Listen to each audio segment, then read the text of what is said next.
Build es una empresa que crea empresas con grandes empresas. Es lo que llamamos un Venture Builder corporativo. En lugar de hacer nuestras propias empresas como haría un Venture Builder, que es más conocido, lo que hace Build es hacerlo junto con grandes corporaciones. Y en lugar de hacer como haría una consultora cuando implanta proyectos de innovación, que es cobrar un fee y irse, nosotros lo que hacemos es asumir un riesgo. Es decir, nos volvemos socios de las empresas que creamos con las corporaciones.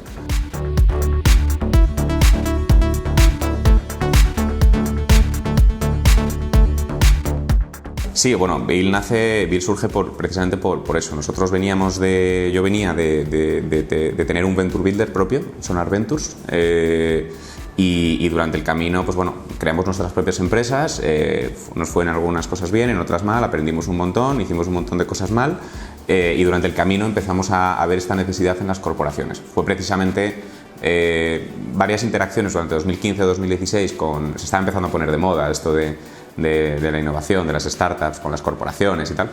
Y bueno, fue Grupo Otusa quien se acercó a nosotros que estaban planteando su estrategia de innovación. Querían conocernos porque estaban viendo diferentes modelos con aceleradoras, estaban hablando con fondos de inversión, estaban hablando con coworkings, no sabían cómo hacerlo y les gustó nuestro modelo. Hubo feeling y empezamos a trabajar, a dibujar lo que sería un borrador de lo que ahora es Build. Era básicamente adaptar nuestro modelo anterior, que era un Venture Builder puro, a hacerlo con corporaciones. Que bueno, para mí tenía todo el sentido porque la corporación cubría las necesidades que tanto nosotros como las startups en el mundo tienen, que son falta de conocimiento de la industria, falta de clientes y falta de dinero. Empezamos a trabajar con ellos en identificar diferentes territorios. Estuvimos durante todo 2016 trabajando con ellos, ya te digo, muy de manera ligera y sin saber un poco por dónde tirar, hasta que vimos una necesidad que ellos tenían que estaba cubierta por una de las empresas que nosotros teníamos ya creadas en el portfolio. Entonces, en febrero del año 2017 vendimos Wish a Otusa y ahí es cuando yo tomé la decisión de hacerlo, pero hacerlo bien. Hacerlo desde cero, hacerlo con un nuevo equipo, con unos nuevos socios, con un nuevo nombre, con una nueva oficina.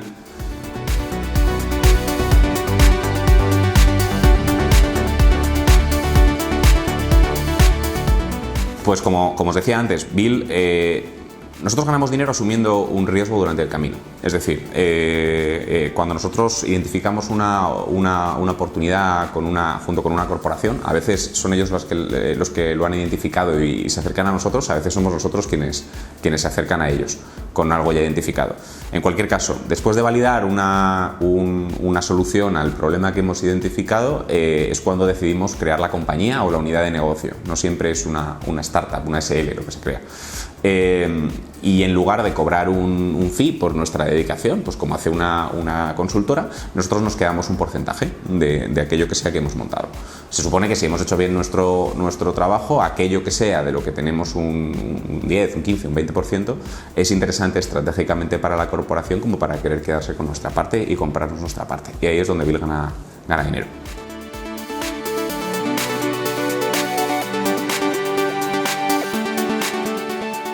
No, yo creo que es el momento. Es verdad, yo tengo la sensación de haber estado en todos los momentos, ¿no? Me acuerdo en 2011, nosotros lo que era el concepto de Venture Building ni siquiera lo habíamos identificado. En 2011 se pusieron de moda las aceleradoras, ¿no? Y dabas una patada a una piedra y había 200.000. Nosotros en su momento nos llamábamos productora, lanzadera de startups, porque estaban las aceleradoras, estaban las incubadoras, no queríamos ser eso porque no queríamos acelerar o incubar o mentorizar o empujar proyectos que ya existieran, sino que queríamos crear nuestras propias empresas. Y entonces eso lo llamamos lanzadera. Luego llegó Juan Roch y montó el de Mercadona y montó una aceleradora que llamó lanzadera y entonces tuvimos que pensar el nombre, ¿no? Y ahí es cuando surgió el concepto de Venture Building. Vimos que en Estados Unidos estaba más desarrollado. 2015 se ha puesto de moda esto de las corporaciones queriendo hacer cosas con startups. Yo creo que desde 2015 hasta 2018, 2019 la cosa ha madurado muchísimo. Recuerdo que hace un par de años todavía era mucho más común encontrar una corporación que simplemente estaba haciendo cosas con startups pues porque estaba de moda y por hacerse la foto, como decimos nosotros, ¿no? Innovación fotográfica. Y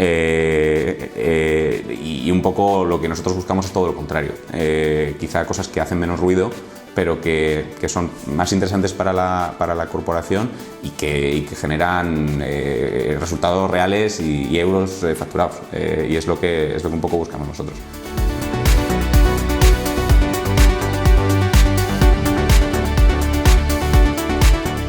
Pues porque las corporaciones tienen cosas que las startups no tienen y mueren por ello, y las startups tienen cosas que las corporaciones no tienen y mueren por ello. Es decir, lo que hace un montón de años para la corporación era innovación, era el R&D o el I+D, ahora ya no es eso. Es decir, eso es lo que afecta a lo que se llama el primer horizonte de la innovación, o la innovación interna, o lo que sería la innovación incremental, que es innovación en lo que la corporación lleva haciendo toda la vida. Y eso ayuda a seguir en pie, pero no ayuda a sobrevivir para los próximos 2, 5, 10 años. Eso es lo que se llama innovación de horizonte 2 o horizonte 3, que decía McKinsey, ¿no? Son los nuevos modelos de negocio e innovación disruptiva. Y ese tipo de innovación es muy difícil que la corporación pueda hacerla dentro, porque son más lentos, porque son más aversos al riesgo, porque al final es un vehículo que se mueve, además de muy pesado, con muchísima jerarquía, muchísimos procesos, y eso mata o limita la innovación. La startup tiene todo lo contrario, tiene esa agilidad, tiene esa no aversión al riesgo, tiene esa cultura de fallar para aprender, de hacer cosas en pequeñito e ir aprendiendo, y eso es lo que le falta a la corporación. Y luego la corporación aporta a la startup cosas que la startup no tiene. Know-how industrial. Si nos pusiéramos ahora mismo a montar una empresa de cohetes, pues no tendremos ni idea de por dónde empezar, ¿no? Y Airbus lleva haciéndolo muchísimos años, entonces tiene mucho sentido hacerlo con ellos, ¿no? Know-how, know-who también, porque a veces si nos pusiéramos a hacer cohetes tampoco tendríamos ni idea de por qué proveedor empezar. Y luego clientes y dinero. La startup muere por falta de recursos y por falta de clientes, y es la pescadilla que se muere de la cola, ¿no? Necesito levantar financiación, para levantar financiación necesito clientes, pero no puedo tener clientes porque no tengo financiación. Eso es algo que se acelera o se facilita mucho más gracias a lo que tiene la corporación.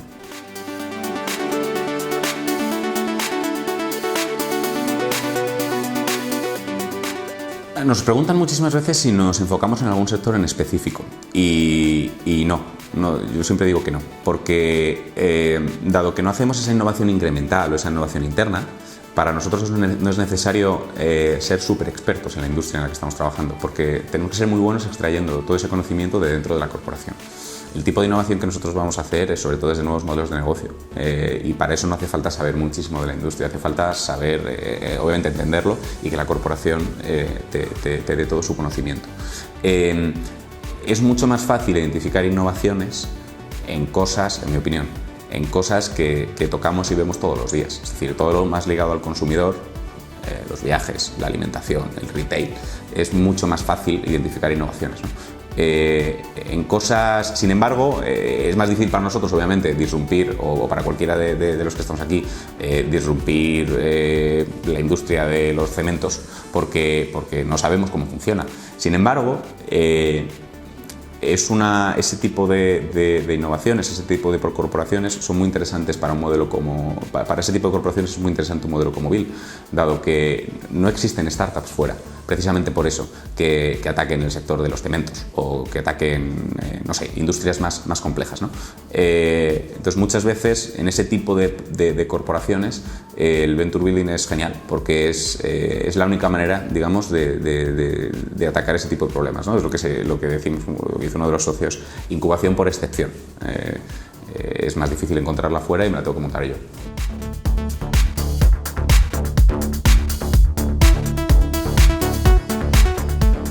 Pues los tiempos. Y ahí Bill es la manera de entender las dos cosas, y entendemos los dos mundos, eso sí que lo hacemos muy bien. Sabemos cómo funciona la startup, pero también sabemos cómo funciona la corporación. Y nosotros actuando ahí como un proxy, como una API, ¿no? que conecta a los dos, yo creo que es una buena manera de entenderlo. De todas maneras, obviamente las limitaciones son totales, porque la corporación va a un ritmo y la startup va a otro.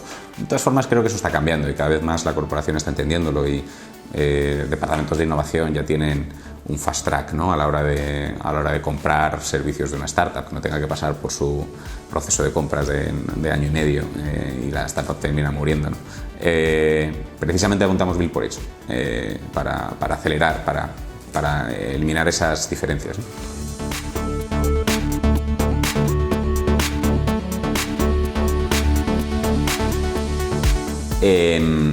¿Qué se necesita para emprender? Bueno, pues resiliencia, yo creo que resiliencia, pero para mí lo más importante es encontrar una cosa y validarla antes de... Es decir, siempre digo lo mismo, no hace falta... Tenemos o nos ha metido en la cabeza que para montar un negocio hace falta primero hacer un plan de 150 hojas, pedir dinero al banco, hipotecar a tus padres, cortarte el brazo. Eso no es verdad. En mi opinión, hay muchas cosas que se pueden validar antes de hacer grandes antes de invertir grandes cantidades de dinero y asumir grandes riesgos, y una vez que se ha validado esa oportunidad, lanzarte, ¿no? Hay un concepto que nos gusta mucho hablar, que es el del emprendimiento híbrido, que es, oye, yo sigo trabajando en mi empresa, pero le voy dedicando tiempo poco a poco a mi proyecto hasta que veo que es el momento de dar el salto. Eso además me pone en una posición de tomar decisiones, pero con las facturas pagadas, que me acelera o me facilita muchísimo más a la hora, no tomar decisiones por angustia o por ansiedad, ¿no? Creo que lo principal que se necesita y las dificultades que se generan aquí es la versión del dinero. El dinero en este país, por mucho que ahora cada vez haya más inversión, va siempre hacia el mismo lado y el inversor no quiere asumir un riesgo. Es decir, las startups en fase seed, ¿no? que se supone que no tienen que tener casi tracción o casi validación, porque bueno, es una decisión de inversión arriesgada, en este país no se suelen dar, y eso es lo que hace que haya un valle de la muerte donde muchas se caen. Y luego, para mí, las ventajas fiscales son horribles en este país. Es decir, la fiscalidad es tremenda. O sea, que un emprendedor desde el día 1 tenga que gastarse 400 euros al mes en ser autónomo es lamentable.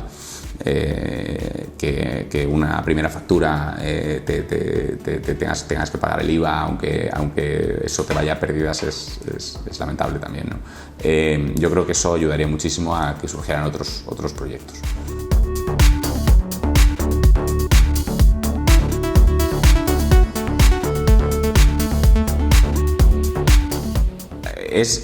Si te ha costado poco conseguir ese dinero y has pasado poco tiempo el camino de la travesía en el desierto, yo creo que malgastas los recursos. Es decir, si a mí me hubieran dado en 2011 o nos hubieran dado en 2012 un montón de dinero, probablemente lo hubiéramos tirado a la basura. Creo que eso es importante, porque una vez que has pasado por el camino, racionalizas mucho más las cosas, ¿no? Luego hay que saber crecer, y luego para mí aquí hay un tema muy importante, y es la falta de que no haya ego en el emprendedor. Es decir, cuando tú tienes unas carencias cuando empiezas, por supuesto, pero cuando creces, como has dicho, aún más, porque tienes que saber, ya tienes que empezar a meter temas de retención del talento, otra serie de procesos, un poco más corporativos y menos startup, ¿no? Menos todos hacemos de todo. Y ahí el emprendedor pues probablemente tenga carencias y tiene que saber reunirse de gente que le aporte, ¿no? Aquí hay un problema, y es que durante tus 2-3 primeros años tú eres la navaja suiza que hace de todo, y llega un momento en el cual, precisamente por crecer y para tú tener que centrarte en otras cosas, tienes que saber delegar y asumir que hay cosas, bueno, que no me van a quedar hechas igual que las haces tú, pero en el buen y en el mal sentido, ¿no? Para mí eso es un tema muy importante, la gestión del ego y el delegar, saber crecer en ese sentido.